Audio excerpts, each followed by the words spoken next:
श्री गणेशाय नमः। जय श्री कृष्ण। राधे राधे। नमस्कार दोस्तों आप सभी को शरद पूर्णिमा की हार्दिक शुभकामनाएं। दोस्तों आज के वीडियो में आप जानेंगे शरद पूर्णिमा के पूजन विधि एवं साथ ही हम जानेंगे इस दिन से जुड़ी कुछ जरूरी नियमों के बारे में। दोस्तों वीडियो शुरू करने से पहले हम जान लेते हैं शरद पूर्णिमा के कुछ शुभ और अशुभ मुहूर्त के बारे में। दोस्तों इस बार शरद पूर्णिमा के व्रत को लेकर लोगों में कॉन्फ्यूजन की स्थिति बनी हुई है। कुछ लोग 16 तारीख की बात कर रहे हैं तो कुछ लोग 17 तारीख की बात कर रहे हैं। तो आइए दोस्तों आज इस वीडियो में हम इसी के बारे में चर्चा करेंगे। दोस्तों पंचांग के अनुसार आश्विन मास की पूर्णिमा तिथि प्रारंभ होगी 16 अक्टूबर बुधवार को, यानी कि आज 16 अक्टूबर बुधवार को यानी कि आज रात 8:41 से और इसकी समाप्ति होगी 17 अक्टूबर गुरुवार को शाम 4:56 पर। इस हिसाब से आपको आज ही खीर बनाकर चंद्रमा की रोशनी में रखनी होगी, क्योंकि आज चंद्र उदय होगा शाम 5:13 पर और आज रात को ही पूर्णिमा तिथि विद्यमान रहेगी। पर कल यानी कि 17 तारीख को पूर्णिमा तिथि 4:56 पर खत्म हो जाएगी। कल रात को आपको पूर्णिमा तिथि प्राप्त नहीं होगी, इसीलिए आपको आज ही खीर बनानी होगी एवं चंद्रदेव की रोशनी में रखनी होगी। 17 अक्टूबर 2024 को पूर्णिमा का व्रत किया जाएगा। इस दिन ही स्नान दान भी किया जाएगा। श्री सत्यनारायण व्रत भी आपको आज ही रखनी है। 16 अक्टूबर यानी कि आज पूर्णिमा का व्रत रखना सही नहीं होगा। दोस्तों 17 अक्टूबर को चंद्र उदय होगा शाम 5:52 पर।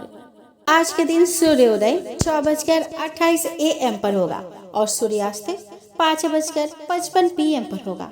राहु काल 1:37 PM से 3:03 PM तक रहेगा। अभिजीत मुहूर्त 11:49 AM से 12:35 PM तक रहेगा। अमृतकाल 2:27 PM से 3:52 PM तक रहेगा और ब्रह्म मुहूर्त 4:52 AM से 5:40 AM तक रहेगा।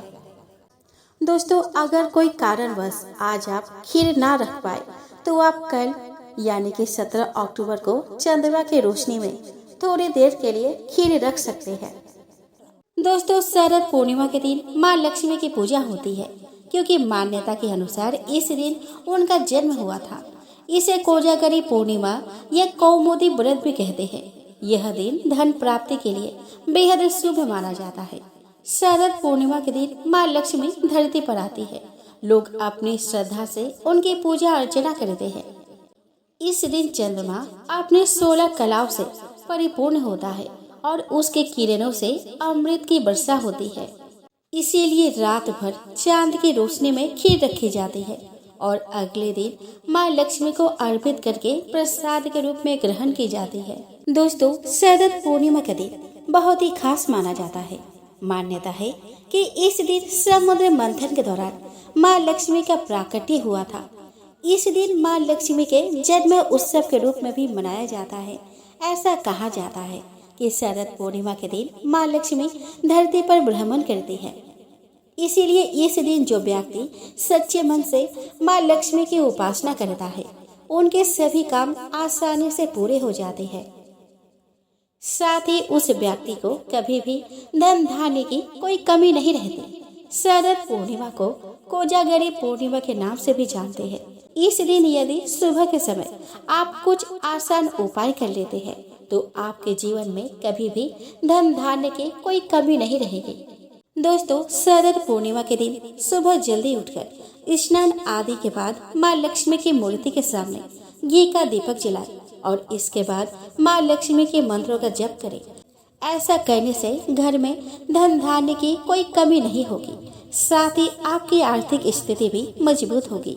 शरद पूर्णिमा के दिन किसी गरीब व्यक्ति को अन्न दान करना चाहिए। आप किसी भी प्रकार के अन्न का दान कर सकते हैं, जैसे चावल या फिर गेहूँ।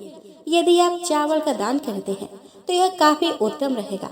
इसके अलावा कपड़ों का दान भी आप कर सकते हैं। जरूरतमंदों को कपड़े का दान करने से व्यक्ति को पुण्य मिलता है।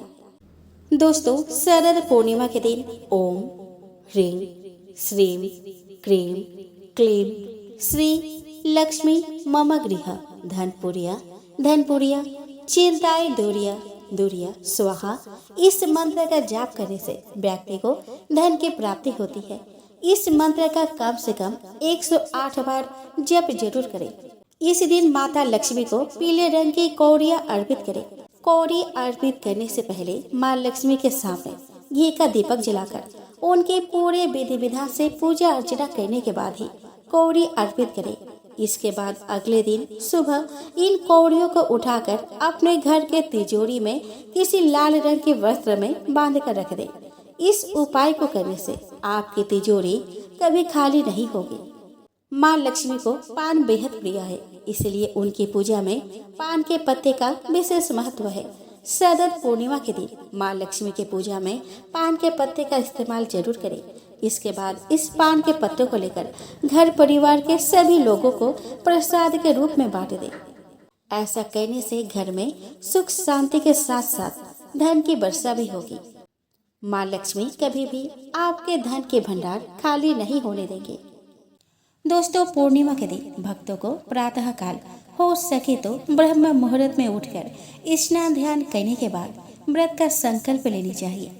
आज के दिन हो सके तो गंगा नदी में या फिर कोई पवित्र सरोवर या कुंड में स्नान करना चाहिए। अगर ऐसा संभव ना हो तो घर पर ही नहाने के पानी में गंगा जल मिलाकर स्नान जरूर करें। घर पर ही माँ गंगा का ध्यान करें। इसके बाद एक चौकी ले एवं चौकी पर लाल या पीला कपड़ा बिछा ले।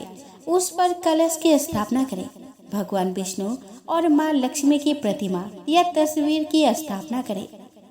हाथ में जल एवं पुष्प लेकर व्रत के संकल्प लें। उसके बाद उस पुष्प एवं जल को भगवान के श्री चरणों में अर्पित कर दें। आज के दिन भगवान विष्णु, माँ लक्ष्मी, चंद्रदेव और गणेश जी का एवं शिव जी का पूजन किया जाता है। आज के दिन श्री सत्यनारायण भगवान की पूजन भी किया जाता है एवं कथा भी पढ़ी या सुनी जाती है। सबसे पहले भगवान को धूप दीप दिखाकर पूजा करें, मंत्रों का जप करें। भगवान विष्णु एवं माँ लक्ष्मी की मंत्रों का जाप करें। दोस्तों, आपको सुबह के समय अगर समय हो तो आपको आज के दिन पूर्णिमा की व्रत कथा पढ़नी या फिर सुननी चाहिए। अगर सुबह को समय न मिले तो आपको शाम के समय तो कथा सुननी ही चाहिए। सत्यनारायण व्रत कथा का पाठ दिन के समय किया जाता है। शाम को सूर्यास्त के पहले पहले कथा पढ़ लेनी चाहिए। दिन भर उपवास रखें एवं शाम को दोबारा स्नान कर पवित्र हो जाना चाहिए। उसके बाद गाय के दूध से खीर बनाएं। शाम को पूजा में आप भगवान को पंचामृत का भोग लगा सकते हैं। चंद्र देवता को खीर का भोग लगाया जाता है, क्योंकि शरद पूर्णिमा की रात को खीर को चंद्र देवता की रोशनी में रखी जाती है। इसीलिए चंद्र देवता को खीर का भोग लगाने के बाद बची हुई खीर को चंद्र देवता की रोशनी में रखनी चाहिए। जो लोग शरद पूर्णिमा का व्रत रखते हैं उन्हें सुबह इसी खीर को प्रसाद के रूप में ग्रहण कर व्रत तोड़नी चाहिए। कुछ लोग पूर्णिमा के रात को ही व्रत तोड़ देते हैं, खीर को प्रसाद के रूप में ग्रहण कर लेते हैं, तो वहीं कुछ लोग पूर्णिमा के रात को व्रत नहीं तोड़ते, केवल फलों का सेवन करते हैं और अगले दिन सुबह नहा धोकर वही खीर को ग्रहण कर व्रत का पालन करते हैं। आपके वहाँ जैसा चलता हो आप वैसा ही करिएगा। अपने सामर्थ्य के अनुसार आज के दिन 11 या फिर अपने इच्छा के अनुसार घी के दीपक जला सकते हैं। आज के दिन आपके घर में अंधकार नहीं होने चाहिए। भगवान श्री कृष्ण की पूजा आज के दिन आप जरूर करें। दोस्तों, पूर्णिमा के व्रत का सनातन धर्म में बहुत महत्व है। हर महीने में पड़ने वाली पूर्णिमा तिथि पर व्रत करने से भगवान विष्णु और माँ लक्ष्मी की विशेष कृपा प्राप्त होती है। माँ लक्ष्मी और श्री हरि की इसी कृपा को प्राप्त करने के लिए एक साहूकार की 2 बेटियां हर पूर्णिमा को व्रत किया करती थी। इन दोनों बेटियों में बड़ी बेटी पूर्णिमा का व्रत पूरे विधि विधान से और पूरा व्रत करती थी। वही छोटी बेटी व्रत तो करती थी, लेकिन नियमों को आडंबर मानकर उनकी अनदेखा करती थी। विवाह योग्य होने पर साहूकार ने अपने दोनों बेटियों का विवाह कर दिया। बड़ी बेटी के घर समय पर स्वस्थ संतान का जन्म हुआ। संतान का जन्म छोटी बेटी के घर पर भी हुआ, लेकिन उसकी संतान पैदा होते ही दम तोड़ देती थी। 2-3 बार ऐसा होने पर उसने एक ब्राह्मण को बुलाकर अपने व्यथा कही और धार्मिक उपाय पूछा। उसकी सारी बात सुनकर और कुछ प्रश्न पूछने के बाद ब्राह्मण ने उससे कहा कि तुम पूर्णिमा का अधूरा व्रत करती हो, इस कारण तुम्हारा व्रत फलित नहीं होता और तुम्हें अधूरे व्रत का दोष लगता है। ब्राह्मण की बात सुनकर छोटी बेटी ने पूर्णिमा व्रत पूरे विधि विधान से करने का निर्णय लिया, लेकिन पूर्णिमा आने से पहले ही उसने एक बेटे को जन्म दिया। जन्म लेते ही बेटे की मृत्यु हो गई। इस पर उसने अपने बेटे के शव को एक पीढ़े पर रख दिया और ऊपर से एक कपड़ा इस तरह ढक दिया कि किसी को पता ना चले। फिर उसने अपने बड़ी बहन को बुलवाया और बैठने के लिए वही पीढ़ा दे दिया। जैसे ही बड़ी बहन उस पीढ़े पर बैठने लगी, उसके लहंगे के किनारे बच्चे को छू गई और वह जीवित होकर तुरंत रोने लगा। इस पर बड़ी बहन पहले तो डर गई और फिर छोटी बहन पर क्रोधित होकर उसे डांटने लगी कि क्या तुम मुझ पर बच्चे की हत्या का दोष और कलंक लगाना चाहती हो? मेरे बैठने से यह बच्चा मर जाता तो? इस पर छोटी बहन ने उत्तर दिया कि यह बच्चा मरा हुआ तो पहले से ही था दीदी, तुम्हारे तप और स्पर्श के कारण तो यह जीवित हो गया है। पूर्णिमा के दिन जो तुम व्रत और तप करती हो, उसके कारण तुम दिव्य तेज से परिपूर्ण और पवित्र हो गई हो। अब मैं भी तुम्हारी ही तरह व्रत और पूजन करूंगी।